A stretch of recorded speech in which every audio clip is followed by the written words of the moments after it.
जी अस्सलाम वालेकुम dear students, hopefully आप सब माशाल्लाह खैरियत से होंगे। वंस अगेन हमारा जो केमिकल इक्विलिब्रिया का चैप्टर चल रहा था उसी की कंटिन्यूटी में एक another topic, another very very important topic, that is importance of equilibrium constant. ये टॉपिक इक्वली इंपॉर्टेंट है for long question as well as short question, ये दोनों के लिए बहुत ज़्यादा इंपॉर्टेंस रखता है। अब अगर हम थोड़ा सा लास्ट लेक्चर को देखें तो हमने देखा इक्विलिब्रियम कांस्टेंट फॉर हमारे पास क्या था, रिवर्सिबल रिएक्शन था, हमने उसे अटेन किया। तो इक्विलिब्रियम कांस्टेंट हमारे पास जो था वो केसी इक्विवेलेंट था किसके बेटा, प्रोडक्ट ओवर रिएक्टेंट के। सो फर्स्ट पॉइंट या फर्स्ट इंपॉर्टेंस वो क्या कहता है कि equilibrium constant help us to find out the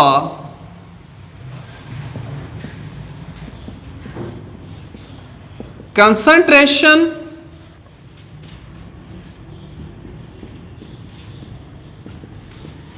of both reactants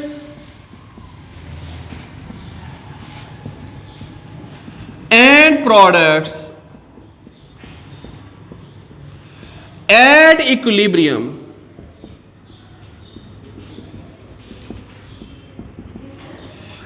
if we know the initial concentration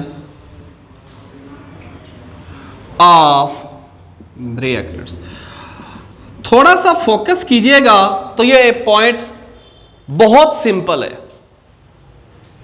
हम रिएक्शन स्टार्ट करने जा रहे हैं, रिएक्शन रिवर्सिबल है, रिएक्शन में क्या एस्टैब्लिश होना है, इक्विलिब्रियम एस्टैब्लिश होना है। ये तीन पॉइंट्स हैं, ये हमारी माइंड में होने चाहिए। अब वो पॉइंट में क्या कह रहा है, कहता है कि एट इक्विलिब्रिया यानी when reaction attain the equilibrium, at equilibrium we can find the exact amount of reactants and products, mean कितना रिएक्टेंट प्रोडक्ट में कन्वर्ट हो चुका, कितना इस वक्त प्रोडक्ट है। बट इसके लिए नेसेसरी कंडीशन क्या है कि हमें इनिशियल कंसंट्रेशन ऑफ रिएक्टेंट का क्या होना चाहिए, आइडिया होना चाहिए। मीन जब हम रिएक्शन स्टार्ट करने जा रहे हैं तो हमें नॉन अमाउंट ऑफ रिएक्टेंट से रिएक्शन को क्या करना है, स्टार्ट करना है। तो हमें at equilibrium concentration of both reactant and product easily हम उसको क्या कर सकते हैं, फाइंड आउट कर सकते हैं। क्लियर। सेकंड पॉइंट बड़ा ही इंपॉर्टेंट है, कहता है equilibrium constant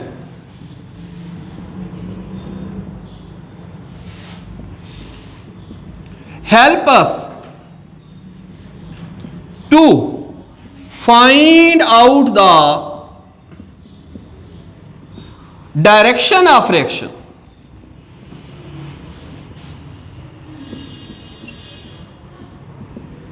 so first of all जो सबसे इंपॉर्टेंट चीज है वो हम इस पॉइंट को देखते हैं कि डायरेक्शन मीन क्या होता है। तो बेटा रिवर्सिबल रिएक्शन था, रिवर्सिबल रिएक्शन में हमारे पास क्या होता है, फॉरवर्ड रिएक्शन भी हो रहा होता है और उसके साथ साथ कौन सा हो रहा होता है, रिवर्स रिएक्शन भी हो रहा होता है। और एक और भी आता है पॉइंट, जब रिएक्शन में क्या एस्टैब्लिश हो जाता है, इक्विलिब्रियम एस्टैब्लिश हो जाता है।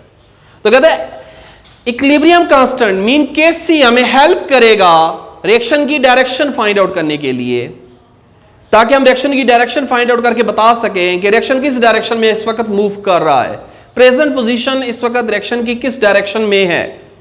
तो इसके लिए आप थोड़ा सा मेरी बात को थोड़ी देर के लिए गौर से सुने। वो क्या इंपॉर्टेंट बात है, फॉर स्पेसिफिक दैट पर्पस हमें उस रिएक्शन का एक्सपेरिमेंटल केसी हमें क्या होता है, गिवन होता है।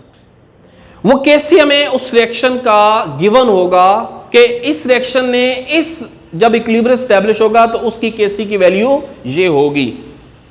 हम उसे नोट डाउन कर लेंगे और रिएक्शन को प्रोसीड करेंगे, कंटिन्यू करेंगे और रिएक्शन को डिफरेंट टाइम्स पे उसका इक्विलिब्रियम कांस्टेंट निकालेंगे। लेकिन अब जो हम इक्विलिब्रियम कांस्टेंट निकालेंगे हम उसे QC से रिप्रेजेंट करेंगे, मीन इंस्टेंट कोशेंट हम इसे कहते हैं। और उस QC को एक्सपेरिमेंटल केसी से कंपेयर करेंगे। यूं हम डायरेक्शन ऑफ रिएक्शन को क्या करेंगे, फाइंड आउट करेंगे। हाउ, जरा देखें, वो कहता है कि QC is less than KC, यानी अगर QC छोटा है किससे, KC से, अब रिएक्शन किस डायरेक्शन में जाएगा, फॉरवर्ड डायरेक्शन में जाएगा। अगर वो क्या कहता है QC ग्रेटर देन किससे है, KC से, अब रिएक्शन किस डायरेक्शन में आएगा, रिवर्स डायरेक्शन में आएगा। और अगर वो कहता है कि QC इक्विवेलेंट है किसके, KC के, तो अब रिएक्शन में क्या एस्टेब्लिश होगा, इक्विलिब्रियम एस्टेब्लिश हो चुका। मैं यहां पे मेंशन भी कर देता हूं कि QC लेस देन KC है तो कौन सी डायरेक्शन होगी, फॉरवर्ड डायरेक्शन होगी, ग्रेटर होगी तो रिवर्स डायरेक्शन होगी, और इक्वल होगी तो क्या एस्टैब्लिश हो जाएगा, इक्विलिब्रियम एस्टैब्लिश होगा। तो क्लियर जी, कोई इशू। सो नेक्स्ट पॉइंट की तरफ जाते हैं without any wastage of time. Why, because हम जब लेक्चर सुन रहे होते हैं तो हम चाहते हैं कि ये लेक्चर जल्दी जल्दी एंड हो, सो इस चीज को भी स्पेशली फोकस किया जा रहा होता है। तो हमारे पास क्या थर्ड पॉइंट कहता है, इक्विलिब्रियम कांस्टेंट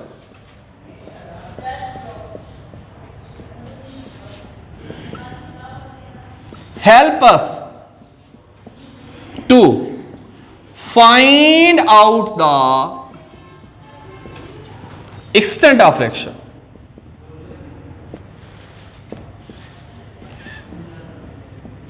यानी कि जो हमारी KC है वो हमें ये बताएगा कि एक्सटेंट ऑफ रिएक्शंस क्या है। Extent of reactions mean present इस वक्त रिएक्शन में how much amount of the reactants are converted into products, means reaction इस वक्त proceed कर रहा है, continue है, तो वो किस direction में है, ये हमें extent of reaction बताता है। तो वो कहता है कि इसके लिए बड़ा सिंपल है, KC large value, ठीक है, large value of KC, तो रिएक्शन क्या हो चुका, इज ऑलमोस्ट कंप्लीट, तो रिएक्शन कंप्लीट हो चुका है। स्मॉल वैल्यू ऑफ KC, तो रिएक्शन क्या है, इनकंप्लीट है।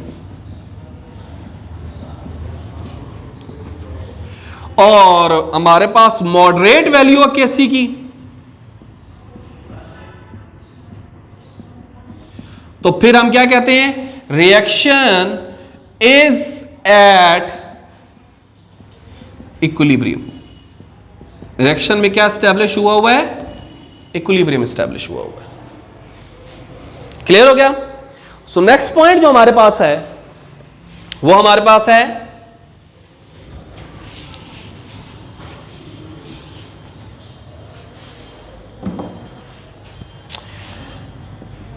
कहता है इक्विलिब्रियम कांस्टेंट जो हमारे पास है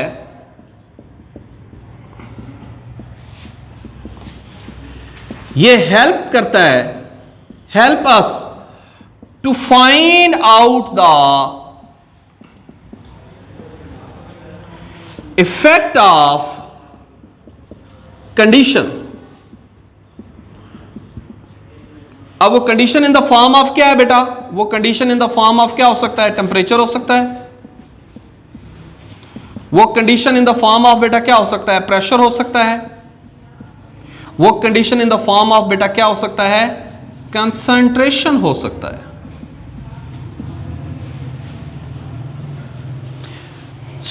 इस पॉइंट को थोड़ा सा आपने कंसंट्रेट करना है, ये पॉइंट क्लियर हो जाएगा, बल्कि ये आपको एक बड़े इंपॉर्टेंट टॉपिक का हिंट दे जाएगा जो कि मैं नेक्स्ट लेक्चर में डिस्कस करूंगा, ली शेड्यूल प्रिंसिपल का।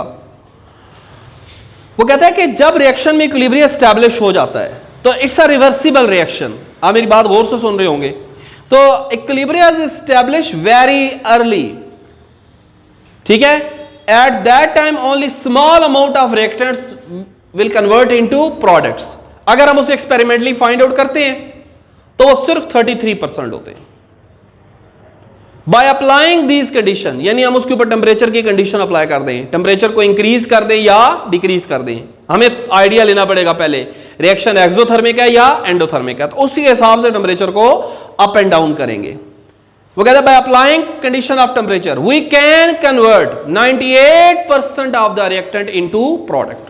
98% रिएक्टेंट किस में कन्वर्ट हो जाते हैं? प्रोडक्ट में।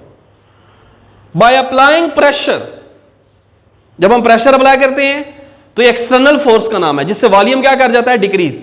सो आप जुड़े रहें, आप पुराने प्रीवियस टॉपिक्स को, पुराने जो मैंने लेक्चर्स आपको दिए आप उनको जरा सुने, फर्स्ट लेक्चर को सुने। तो मैंने कहा था कि reversible reaction carried out in close container, तो जब हम उसके ऊपर प्रेशर अप्लाई करेंगे तो वॉल्यूम क्या कर जाएगा? डिक्रीज कर जाएगा। सो जो कोलिजन है, इफेक्टिव कोलिजन बिटवीन रिएक्टेंट्स, वो क्या कर जाएगा? वो इंक्रीज कर जाएगा। सो क्या बनने के चांस है? Maximum reactants are converted into products. वो कहते हैं by applying this we can convert 98% of the reactant into products. Now commercially हम रिएक्शन को लेके चल रहे हैं, हम मैक्सिमम प्रोडक्ट लेना चाहते हैं, तो हम क्या कर सकते हैं? जब इक्विलिब्रियम एस्टैब्लिश हो जाए तो या हम प्रोडक्ट्स को कंटिन्यूसली रिमूव कर दें, तो इक्विलिब्रियम डिस्टर्ब हुआ, दोबारा रिएक्शन इक्विलिब्रियम की तरफ जाएगा, तो हमें ज्यादा से ज्यादा क्या मिलेगी? प्रोडक्ट मिलेगी। हाँ, इसको यूं भी किया जा सकता है कि हम रिएक्टेंट की कंसंट्रेशन को क्या करना शुरू कर दें? बढ़ाना शुरू कर दें। यूं वो कहता है कि we can attain 98% of the reactants into product. ठीक हो गया? क्योंकि जितने भी reversible reaction they are commercially very very important. आप जरा इसको देखिएगा, हैबर प्रोसेस है for the preparation of ammonia. अब इसमें क्या है? N2 कन्वर्ट हो रहा है बेटा किस में? N2 रिएक्ट कर रहा है हाइड्रोजन से और ये कन्वर्ट हो रहा है बेटा किस में? अमोनिया में। इसके ऊपर हम क्या करते हैं? 200 एटमॉस्फेरिक प्रेशर अप्लाई करते हैं, 450 सेल्सियस टेम्परेचर, और इसके लिए हमारे पास जो कैटलिस्ट है वो बेटा क्या होता है? Iron. We applying this condition what happen, हमारा जो रिएक्टेंट है, हमें जो ऑब्टेन ऑफ प्रोडक्ट है वो कितना हो जाता है? वो 98% हो, यानी हाइबर प्रोसेस से जो अमोनिया की आउटपुट है वो 98% है। तो वो कंडीशंस अप्लाई करने के बाद पॉसिबल हुई। जब नहीं अप्लाई हुई थी तो फिर कितना प्रोडक्ट था? ओनली 33%। एक और बड़ा इंपॉर्टेंट है और वो भी डिस्कस है, और वो क्या है बेटा? Contact process. कंटैक्ट प्रोसेस में क्या है? सल्फर डाइऑक्साइड रिएक्ट कर रही होती है किसके साथ? ऑक्सीजन के साथ, और क्या प्रोड्यूस कर रही होती है? Sulphur trioxide. अब इसमें कंडीशन क्या है? 200 एटमॉस्फेरिक प्रेशर है, 400 सेल्सियस टेम्परेचर है, और इसका कैटलिस्ट क्या है? V2O5। By applying this condition we can convert 98% of the reactants into product. Clear हो गया? इंशाल्लाह ताला नेक्स्ट लेक्चर जो हमारा होगा वो चैप्टर केमिकल इक्विलिब्रियम के न्यूमेरिकल से रिलेटेड होगा। अल्लाह हाफिज।